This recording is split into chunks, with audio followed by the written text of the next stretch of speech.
Assalamualaikum everyone, I am Samarshad and I am back with another video। Sometimes हमारे साथ ऐसा होता है कि हम लोग प्रोजेक्ट स्टार्ट तो कर देते हैं, मगर स्टार्ट करने के बाद हमें ऐसा फील होता है कि यार शायद मुझे ये चीज़ नहीं करनी चाहिए थी, शायद मैं इस प्रोजेक्ट के लिए बना ही नहीं हूँ। अब बहुत से स्टूडेंट के माइंड में क्वेश्चन आ रहा होगा कि सर हम तो प्रोजेक्ट कर भी नहीं रहे, हम अब प्रोजेक्ट करते नहीं हैं, तो ये हमारे लिए वीडियो कैसे हेल्पफुल हो सकती है, हम इस वीडियो को क्यों देखें। तो देखो, आज नहीं तो कल आपने प्रोजेक्ट्स तो करने हैं, क्योंकि आप इस फील्ड के अंदर एंटर हो चुके हो। अब अगर आप इस फील्ड के अंदर एंटर हो चुके हो, प्रोजेक्ट तो आएंगे, ठीक है। तो हम इसी चीज़ के बारे में बात करने वाले हैं कि अगर तो प्रोजेक्ट आता है, ठीक है, कैसे आता है वो एक अलग बात है, वो उस पर मैं एक अलग वीडियो बनाऊंगा। लेकिन अब आ जाता है तो ये स्टेप्स आपको मस्ट फॉलो करने पड़ेंगे। अगर आप ये स्टेप्स फॉलो नहीं करते हो तो मैं आपको कह सकता हूँ कि आपको बहुत नुकसान हो सकता है। नुकसान किस तरह हो सकता है? नुकसान इस हद तक भी हो सकता है कि आप फॉर एग्जांपल आपके पास जो फर्स्ट प्रोजेक्ट आया आप वो नहीं कर पाते हो। अब आप वो प्रोजेक्ट अगर नहीं कर पाते हो तो उसका बहुत ज़्यादा नुकसान है। नुकसान इस तरह, शायद वो आपको इस लेवल तक डीमोटिवेट कर दे कि आप उसके बाद कोई प्रोजेक्ट करो ही ना। शायद आप खुद को ऐसा समझ लो कि शायद मैं वेब डेवलपमेंट के लिए बना ही नहीं हूँ, या मुझे प्रोजेक्ट्स करने ही नहीं चाहिए, मैं कुछ और काम ढूंढ लेता हूँ। इस तरह की चीज़ें आ सकती हैं। तो 3 से 4 पॉइंट्स लेकर आया हूँ आपके लिए, जो पॉइंट्स अगर आप फॉलो करोगे, आज अगर आप प्रोजेक्ट्स कर रहे हो तो फॉलो करोगे, अगर आप इन फ्यूचर प्रोजेक्ट्स करोगे तो आप ये स्टेप्स फॉलो करोगे, बहुत ज़्यादा हेल्पफुल होने वाले हैं। अपने एक्सपीरियंस की बेस पर लेकर आया हूँ आप लोगों के लिए। अब देखो होता क्या है, सबसे पहले जब भी प्रोजेक्ट आता है या जब भी क्लाइंट आपके साथ डील करता है, तो सबसे पहला स्टेप क्या होता है, वो अपनी रिक्वायरमेंट बताए बिना वो जस्ट आपको बताता है कि ये एप्लीकेशन हमने क्रिएट करनी होगी और आपने एप्लीकेशन क्रिएट करके क्या करना है। साथ ही वो पूछ लेता है इसकी प्राइस क्या होगी और टाइम क्या होगा। मतलब ये प्रोजेक्ट क्रिएट करना है, इस पर कितना टाइम लोगे, कितनी प्राइस लोगे। अब हम लोग क्या करते हैं, जल्दी जल्दी में कुछ भी बोल देते हैं। फर्स्ट क्वेश्चन में ही हम ऐसी मिस्टेक्स करने लग जाते हैं जहां से हम खराब हो जाते हैं, ठीक है। ये एक ऐसा पहला क्वेश्चन है कि ये क्वेश्चन ही आपके सारे प्रोजेक्ट के ऊपर डिपेंड है, ये क्वेश्चन, पूरा क्वेश्चन। अब एक चीज़ मुझे नहीं समझ आती, I don't know why students जो आजकल नए लड़के आ रहे हैं इस फील्ड में, वो क्या कर रहे हैं कि उन्होंने ना इस फील्ड को बहुत ज़्यादा गिरा दिया है। गिरा किस तरह दिया है? गिरा इस तरह दिया है कि बहुत सस्ते में प्रोजेक्ट करना ना अपनी डिमांड को डाउन करना है। आपको ऐसे बहुत से स्टूडेंट्स मिलने वाले हैं या बहुत से बंदे जो इस वक्त प्रोजेक्ट्स क्रिएट कर रहे हैं, जो कि 60 से 70 हज़ार का प्रोजेक्ट होता है, जो कि वो 30-40 में कर दे रहे हैं। और ये बहुत नुकसानदेह चीज़ है। एक तो वो अपना नुकसान कर रहे हैं, प्लस वो इंडस्ट्री का नुकसान कर रहे हैं, ठीक है। ये बहुत गलत चीज़ है। चलो वो एक साइड पे करते हैं, वो एक अलग बात है। लेकिन हम जिस बात के ऊपर डिस्कस करने वाले हैं वो डिस्कस करते हैं कि जब कोई आपसे फर्स्ट जैसे ही ये क्वेश्चन करता है ना, आपने इसका फैसला ऐसे ही नहीं लेना, फैसला सोच समझ कर लेना है। जब वो आपको बोलता है कि प्रोजेक्ट करना है, ठीक है, कितनी प्राइस और कितना टाइम लोगे आप, आपने कोई जल्दबाजी नहीं करनी, आपने उस पर काउंटर क्वेश्चन करना है। वो ये होगा कि ठीक है, उससे पहले आप हमें ये बताओ कि क्या आपके पास इस प्रोजेक्ट की डिटेल्ड डॉक्यूमेंटेशन पड़ी हुई है, आप वो हमें दो। हम वो देखने के बाद आपको बताएंगे हम कितनी प्राइस होगी और कितना टाइम लगेगा, ठीक है। तो अगर तो वो कहता है नहीं है, तो उसे कहो कोई मसला नहीं है, 1 से 2 दिन लगाओ, क्रिएट करो, उसके बाद आओ, देन हम आपको डिसाइड करके बताएंगे कि हम कितना लेंगे, ठीक है, या हम किस हिसाब से काम करेंगे। अब एक तो ये चीज़ बहुत ज़्यादा इम्पैक्ट डालती है क्लाइंट के ऊपर भी कि यार ठीक है, ये बंदा बहुत डेडिकेशन के साथ इस प्रोजेक्ट के ऊपर काम करने वाला है। वैसे करना मज़ेदार काम नहीं है, ठीक है, डेडिकेशन के साथ काम करना मज़ेदार है। एक तो खुद भी मज़ा और अगले क्लाइंट के ऊपर भी एक इम्प्रेशन चला गया। अब होता क्या है, समटाइम्स डॉक्यूमेंटेशन होती है क्लाइंट्स के पास, मगर वो इतनी डिटेल्ड नहीं होती। अपनी एग्जांपल देता हूँ, मैंने जब फर्स्ट प्रोजेक्ट उठाया, डॉक्यूमेंटेशन तो उनके पास थी, बट वो एक जस्ट सिंपल पेज था। अब सिंपल पेज देखकर मुझे क्या नज़र आया कि ठीक है, इसके ऊपर तो 10 पॉइंट्स हैं, हम कर लेंगे। 10 पॉइंट्स हैं, उसी हिसाब से प्राइस रखी, उसी हिसाब से डेट बता दी, इतने दिनों तक कर लेंगे।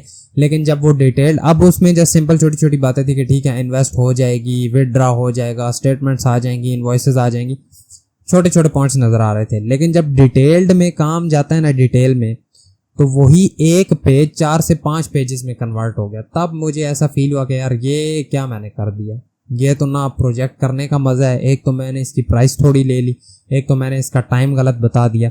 अब जब ये स्टेप्स हो जाते हैं ना हमसे, फिर अब आगे हमारे लिए डिफ़िकल्टीज बढ़ जाती हैं। डिफ़िकल्टीज कैसे बढ़ेंगी? जब टाइम आपके पास थोड़ा है, ठीक है, एक तो टाइम थोड़ा आपके पास, अब टाइम थोड़ा, चीज़ें भी ज़्यादा करनी है। जब चीज़ें ज़्यादा करनी होंगी, टाइम थोड़ा होगा, तो आप पैनिक करोगे। आप पैनिक करोगे तो आप कोड गलत करोगे, कोड गलत करोगे तो फिर प्रोजेक्ट कंप्लीट नहीं हो पाएगा। ये चीज़ें फिर बीच में आने वाली हैं। इसलिए हमें टाइम और प्राइस बहुत ज़्यादा ना सोच समझ कर करनी होगी। अब चलो वो चीज़ हो गई, ठीक है। सेकंड स्टेप यहाँ से निकल कर हमारे पास यही आता है कि हमने पैनिक नहीं करना, ठीक है। नंबर 1 चीज़ कि हमने क्या क्या किया, प्राइस और टाइम हमने सही करके डिसाइड करके बता दिया। नेक्स्ट चीज़ यही आती है कि कभी पैनिक नहीं करना। इस पर भी मैं आपको एक अपनी एग्जांपल देता हूँ। मैंने क्या किया, ओथ्स कंप्लीट कर लिया। अब टाइम जब थोड़ा होता है ना, पैनिक होने के चांसेस बहुत ज़्यादा होते हैं, बहुत जल्दी बंदा पैनिक कर जाता है, बहुत ईजीली। टाइम कम, ठीक है, टाइम कम है, 3 दिन लगाकर ओथ्स बनाए। अगर किसी को ओथ का नहीं पता तो साइन इन साइन अप हो गया, उसके बाद उसमें रीसेट पासवर्ड हो गया, उसमें अपडेट पासवर्ड, ये सारी चीज़ें आ जाती। 2 से 3 दिन लगाए, ज़ाहिर बात है और भी बीच में काम होते हैं। तो जैसे ही ओथ कंप्लीट किए, नेक्स्ट फीचर पे आ गया। एक तो माइंड में वो चीज़ पहले से चलती रहती है कि यार मैंने इतने टाइम में इस चीज़ को कंप्लीट करना था, अब वो कंप्लीट भी नहीं हो रही होती, टाइम बहुत थोड़ा होता है, कोई एरर आ गया। वहाँ एरर आया, पैनिक हो गया मैं कि यार इतना कुछ पड़ा है लेकिन मेरे से ये फीचर नहीं अभी बन रहा, अभी तो और भी आगे बहुत कुछ करने वाला है। जब मैं वहाँ पर पैनिक हुआ, मैंने जाकर ओथ्स में छेड़खानी करनी शुरू कर दी। जब ओथ्स में भी छेड़खानी हुई तो वो भी खराब हो गए। अब क्या हुआ कि पहले साइन इन साइन अप करके बंदा डैशबोर्ड तक पहुंच रहा था, लेकिन अब वही बंदा साइन अप भी नहीं कर पा रहा था। यहां पर आकर बंदा पैनिक हो जाता है। यहां पर आकर बंदे को लगता है कि यार मैं शायद ये प्रोजेक्ट कर ही ना पाऊं।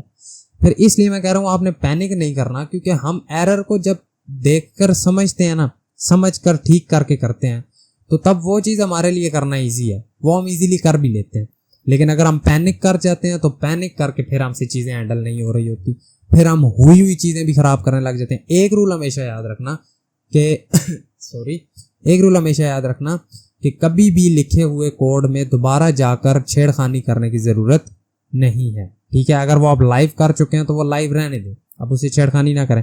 हाँ, वो अलग बात है, बीच में कोई चेंजेस करनी है, फीचर नया लाना है, तो वो एक अलग चीज़ है, ठीक है। तो अब यहाँ से हमें ये चीज़ भी समझ आई कि हम पैनिक नहीं कर रहे होंगे। फिर एक और चीज़ देखी जाती है, अगर तो आपकी टाइम प्राइस ठीक थी ना, टाइम शाइम आपने सही रखा हुआ है, तो फिर हमेशा एक अप्रोच याद रखना, एक अप्रोच जो आपने इम्प्लीमेंट की करनी है, जो मैं भी कोशिश करता हूँ कि करूँ, वो ये होती है कि कभी भी ना डायरेक्ट स्टार्ट नहीं कर देना चाहिए प्रोजेक्ट को। फॉर एग्जांपल, आपका जो सिस्टम है, आपने उसके टेबल्स को समझना है कि यार इसमें इतने इतने टेबल बनेंगे, ये चीज़ें आएंगी। अब जो टेबल्स बनने वाले हैं ना, वो सारे टेबल्स के रिलेशन कैसे बनेंगे, ये इसके साथ क्या रिलेशन होगा, इसका इस टेबल के साथ क्या रिलेशन होगा, सारे रिलेशंस वगैरह क्रिएट कर लेने चाहिए। उसका भी हमें फ़ायदा है, क्योंकि जब फिर हम इम्प्लीमेंटेशन पे आते हैं ना, हमें इश्यूज़ नहीं आ रहे होते।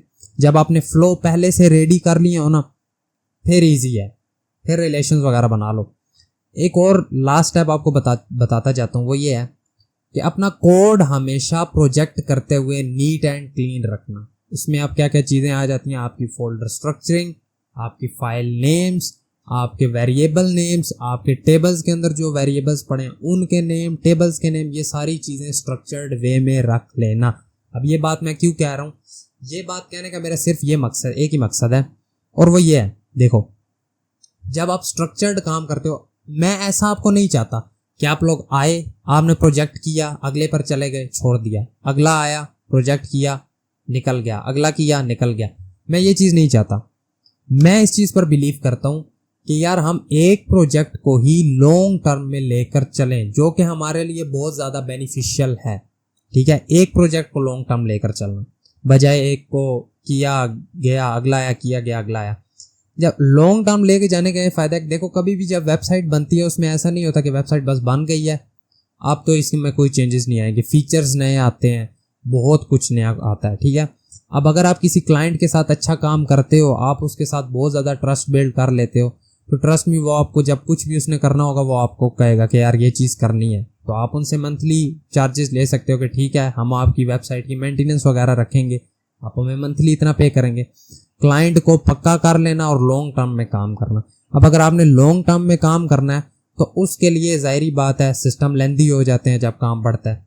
जब सिस्टम लेंथी होगा तो फिर उसके लिए आपको अपना code clean, neat and clean रखना पड़ेगा। वैसे भी एक गुड प्रैक्टिस है, नीट एंड क्लीन होगा, अगर आगे भी किसी के पास जाता है उससे भी हेल्प होगी।